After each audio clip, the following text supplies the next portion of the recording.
پسپۆڕێکی پترۆکیمیایی ئاشکرای دەکات نەوتی هەرێم تا 2030 بڕدەکات.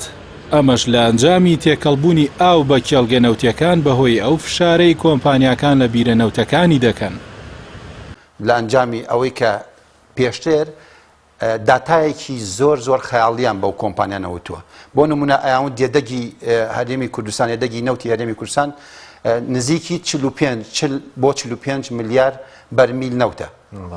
دێدەگی حەقیقی ئێستا بریتە لە 4 بۆ 5 ملیار بەرمیل. ئەگەر بێت و بەم ڕێژەی بەم زەختێک ئێستا لەکرێن وردە ئاو تێکەڵ بێت دابەزێت بۆ ئەوەی کە 3 ملیار و منە و قسەم کردووە و بۆ مێژوش ئەیڵێم و ئەم هۆژارێشە دەمە حکوومەت هەرێمی کوردستان نەوتی هەرێم تاوکو 2030 بڕەکەت. بە چی بەڵگەی؟ بەوەی کە ئێستا کە 4 ملیار بۆ 5 ملیار یەدەگی هەیە ئەگەر بێت و ڕۆژانە 450,000 بەرمیل نەوت بنێرێ ئێمە ئەمە تەقسیمی ڕۆژەکانی و تەقسیم بۆ ساڵەکانیکە دوای بەشی 7 ساڵەکە بەڵام ئەگەر بێت بەشی نزیکی 20 ساڵەکە بەڵام ئەگەر بێت و بەم ڕێژە ئاوی کە تێکەڵە بێت دابەزێ بۆ 7 ساڵ.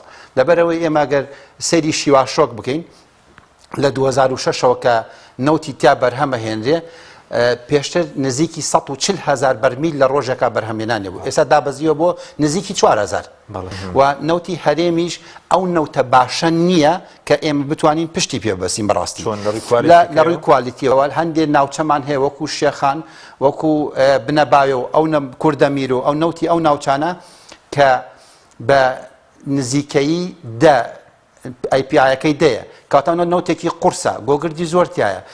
حکوومەتی هەرێم بە پشبەستن بە 3 کێڵگا یەکێک لەوانە ئەتروشە یەکێک لەوانە کە شیواشۆکە بە داخەوە ئێستا دابەزیوە بۆ خوارد 4,000 و سەر قەڵایشە تێکەڵی ئەو نەوتەی منتیقەی شێخان و بنەبایە و ئەو منتیقانی ترێکە بۆ ئەوەی کوالیتیەکەی پێبەرزەوەکە و شارەزایەکی نەوت و غازیش ئاماژە بەوە دەکات بەهۆی ڕێکارەکانی حکوومەتی عێراق نەوتی هەرێم لە بازاڕەکانی جیهان مامەڵەی قاچاغی لەگەڵدا دەکرێت. ئێستا هەر بەرمیلێک نەوت $90 لە خوار نرخی برێنت دەفرۆشرێت.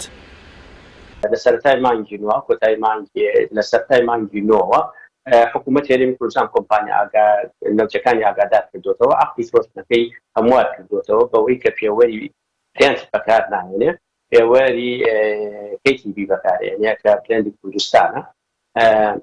پێشتر لە چەند ناوەندێکی ڕاگەیاندنەوە بڵاوکرایەوە پێ گۆڕینی ئەم با بڵێن بێنچمارکە داهاتێکی زۆر بۆ هەرێمی کوردستان ئەگەڕێەوە کە بەداخەوە خۆستەوە وایەوان نییە. ئەمە لە ئەساسی ئەوە دروست بوو کە مەترسی لەسەر نەوتی فرۆشی نەوتی هەرێمی کوردستان هەیە. نەوتی هەرێمی کوردستان ئێستا بە نەوتێکی نایاسایی بە شێوەیە لە شێوەکان ماماڵی لەگەڵاکرێ بۆیە داشقاندنی زۆری هەیە. ئێوە ڕێگانەی کە حکوومەتی عێراق و دادگا دەچێتێ بەر نەوتی هەرێمی کوردستان مەترسی هەیە. بڕیارەکانی نەوتی هەرێمی کوردستان لە لێپێچینەوەی یاسایی ئەترسن و حکوومەتی عێراقیش وەزارەتی نەوت چەند جار هەڕەشەی کردووە لە لێپێچینەوە ئەکەین لە کڕیارانی نەوتی عێراق نەوتی هەرێمی کوردستان کە بە شێوەیەکی نایاسایی و ئەم شێش و دەستەواژیان بەکارهێناوە نەوتی قاچاغ.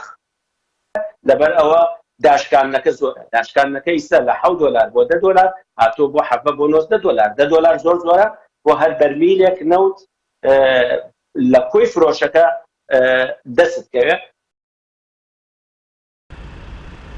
بە پێی ئامارە فەرمیەکان بەرهەمی کێڵگەی نەوتی تەقتەق لە 148,000 بۆ 3,970 بەرمیل و کێڵگەی سەرقەڵا لە 33,000 بۆ 14,000 بەرمیل و تاوکێ لە 145,000 بۆ 46,000 بەرمیل نەوتی ڕۆژانە دابەزیون. ئەمەش بەهۆی تێکەڵبوونی ئاو بە نەوتی کێڵگەکان.